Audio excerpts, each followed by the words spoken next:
The Solace of Angels by Julia Vaughn. Chapter 1. Day 1. Nico ran to the meadow, where Will Solace was waiting. "You owe me 3 days in the infirmary, remember?" Nico smiled. He was ready for this. "All right, fine." He threw his hands up, faking surrender. "But none of those stupid nightgown things."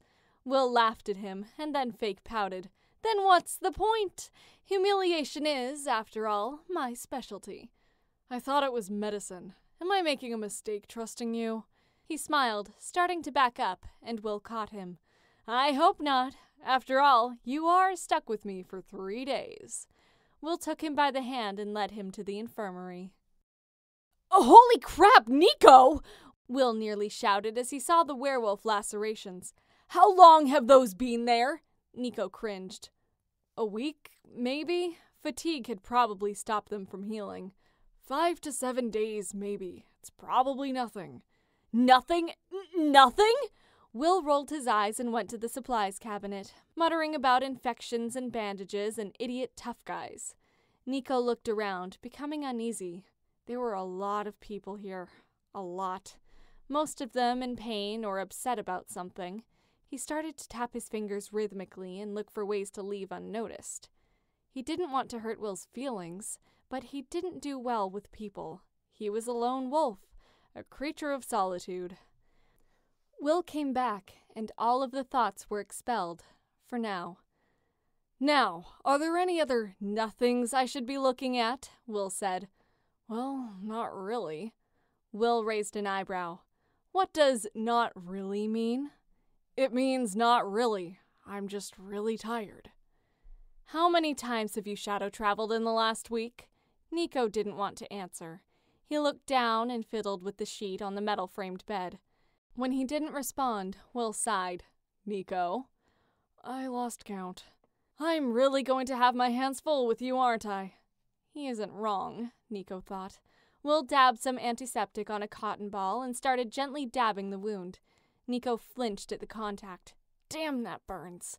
Will flinched with him. "I'm sorry," he said gently. "This is going to hurt a lot. It's been exposed for a week. I'm sorry." He put his other hand on Nico's shoulder to steady him. His hand was warm and strong, Nico thought. "Ready?" Will held up the cotton ball. Nico bit his lip and nodded. He was ready this time. It wasn't as bad as the first time, but it still hurt a crap ton. He took a deep breath and clenched his fists. A few torturous moments later, Will was done. He threw the cotton ball away and moved his hand. "I'm allowed to use a local antiseptic for the next part. Is that okay?" Nico nodded. The only thing he could think of was how cold his shoulder was where Will's hand had been. There was a pinch in his other shoulder area, and then his upper arm went numb. Will took out a weird U-shaped needle along with a thread that looked like fishing wire. Nico knew what was coming next. He didn't look. Will chuckled as he stitched up Nico's arm. "You know, for the child of a god of death, you're pretty squeamish." Nico rolled his eyes. "I deal with the dead, not the injured. At least the dead ones aren't in as much pain." "There," Will said. "That wasn't so bad, was it?" He threw away the needle and wrapped Nico's arm in a soft white bandage. Nico shook his head. He knew he was being weirdly nonverbal, but he couldn't help it. He was so tired, and it had been a long week. The overwhelming relief was making him realize just how tired he was. Will noticed Nico's shoulders sagging and gently nudged his shoulders down, and Nico swung his legs up onto the bed. "Sleep now. You need it." And again, Nico nodded. Nico woke up with a start. It took him a few moments to realize where he was. Upon realizing, he sighed and flopped back down onto the bed, only to jerk back up again, swearing rather loudly, by the stabbing pain in his arm. He had launched directly onto it. "Shist!" Nico muttered. He hoped he hadn't broken the stitches. That would suck. He laid back down again, more gently this time. The door clicked open, moonlight flooding the room, and quietly squeaked as it was closed. "Crap!" the intruder whisper shouted as it slammed slightly. "Shh, Percy! We're stealthy tonight, remember?" Nico relaxed when he recognized the voices. It was Percy and Piper. "Hey!" Percy whisper shouted again. Nico rolled his eyes, and the door opened again. Jason stepped through, his tall figure nearly blocking out the door. He waved goofily. "Hi, Nico." "Kill me now," Nico thought. He pretended to be asleep, trying not to smile at their ridiculous antics. "I told you he would be sleeping," Piper said. "He's not sleeping. I saw his mouth twitch," Percy replied and walked over to Nico. "He could be dreaming. Do you really want to ruin the dreams of a kid whose heart you crushed repeatedly for 4 years? My heart was not crushed, Nico stated, giving up the ruse. I knew it, Jason said. Percy glared at him. You did not. Did too. I said it first. That proves nothing. Nico face-palmed. Piper rolled her eyes and smiled at Nico, fluttering her fingers at him as she headed over to break them up, as they were getting closer and closer to each other. Percy puffing out his chest slightly to make up for the few inches height difference. Girls, you're both stunning. Come on, we're here for Nico. I thought we were here to interrogate him about the Apollo kid, Jason asked teasingly, and Nico could feel his face turn bright red.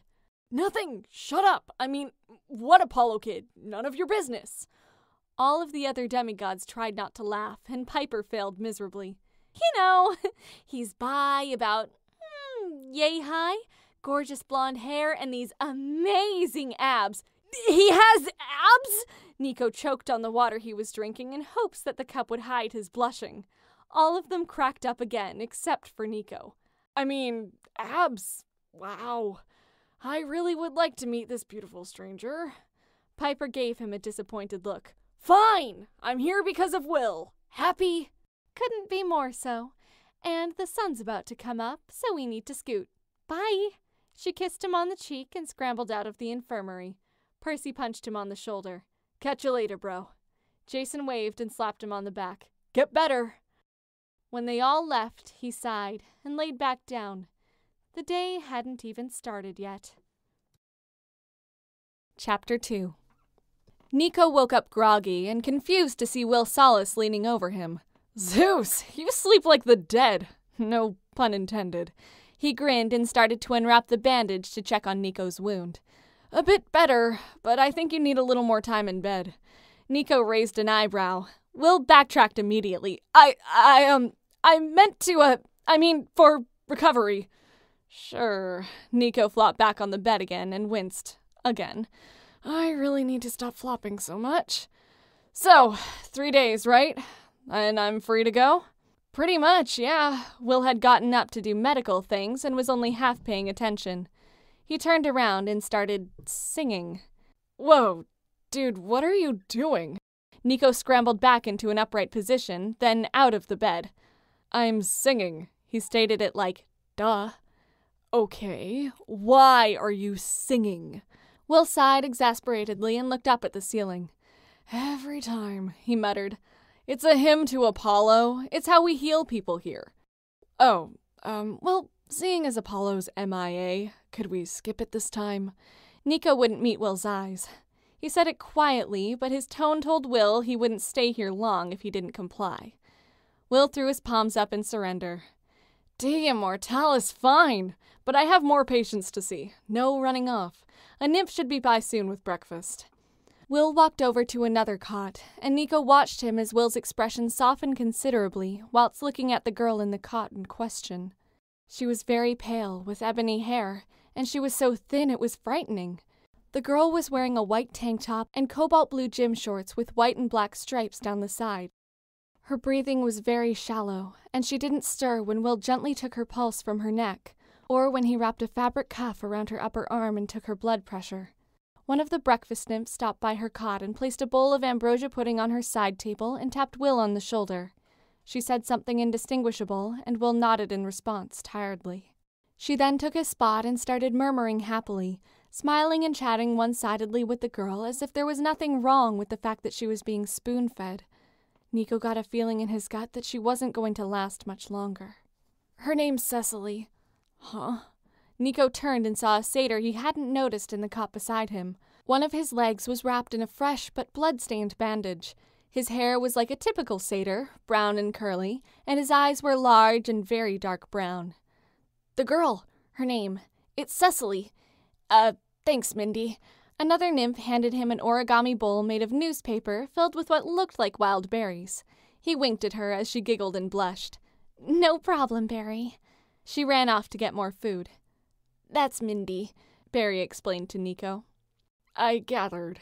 Cecily, what's her story? Barry looked at him sadly. It's not a fun one. A couple of visitors gave Nico dirty looks on their way out. He ignored them, though. He was used to it. Barry wasn't. Lord Zeus, what did you do to them? He looked at Nico's slight frame incredulously, as if calculating how such a small kid could do something to make the girls that angry. My dad killed their puppy. Barry looked frightened. He probably killed yours, too. He's killed everyone's puppy. A parent or two every now and then, a large number of goldfish. Then Barry laughed. Oh, you're that Hades kid, huh? I was wondering when I'd run into you. You're funny. Nico looked at him dryly. Right. 3 days, 3 days, 3 days. I promised 3 days. Anyways, Cecily's an Aphrodite kid, and, well, she didn't have the best self-esteem. She was curvy, you know, like a Greek girl is supposed to be. Then she got to camp and saw all the beautiful kids that shared her cabin, and suddenly, about 2 weeks after getting to camp, she passes out during the rock climbing tournament, falls about 20 feet. Turns out, she had stopped eating, trying to look all heroine chic like her brothers and sisters. Been in here for about a month. I'm sure she'll be fine. Will's the best here.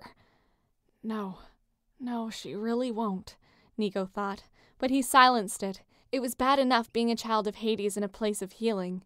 He didn't need to start shouting when people were going to die. He started to get tired again, his eyelids heavy. I think I'm going to go to sleep, Barry. Hey, kid, you good? But Nico was already asleep. Dude! Hey, little dude! Shh! Percy, have some respect. He's obviously still sleeping. Well, he needs to stop doing that because we need to go.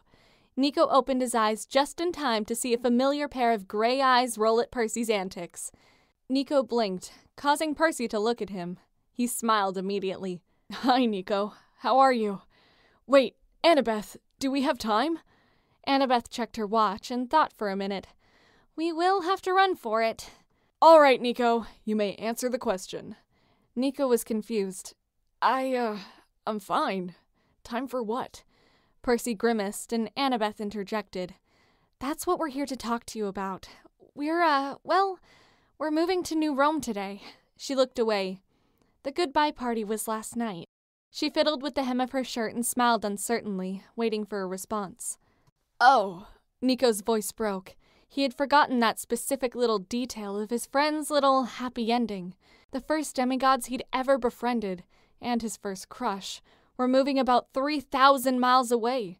He knew he could always visit, but it wouldn't be the same.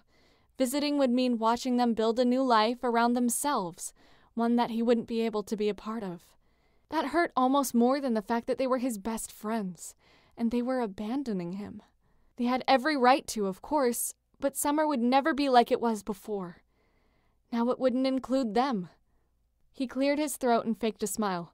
That's awesome, guys. I mean, wow. You're going to be great. Percy and Annabeth smiled hugely. We couldn't leave without saying goodbye, and we're going to visit so much you'll be sick of us in no time. Annabeth added that last note with a hint of sincerity creeping in, as if she could sense Nico's discomfort with the idea of the biggest constants in his life leaving. Nico laughed it off, swinging his legs over the bed to stand up and surprise them both with a hug. The second hug he'd given in 3 days. I could never be sick of you guys, he whispered, and a couple of tears sprang to his eyes. He let go and quickly wiped them away, but Percy noticed. Nico, don't cry. We'll be back to visit soon. I swear on the river Styx. Nico chuckled as Percy patted him on the back and pulled him in for another hug. Then Annabeth did the same. She saw her watch from behind Nico's back and swore. Percy, we have to run. Now. Nico, Goodbye, he finished for her. Iris, message me when you get there safely.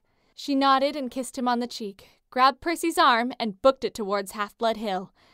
Nico laid back on his bed, his heart hurting and feeling just a bit emptier. He missed them already.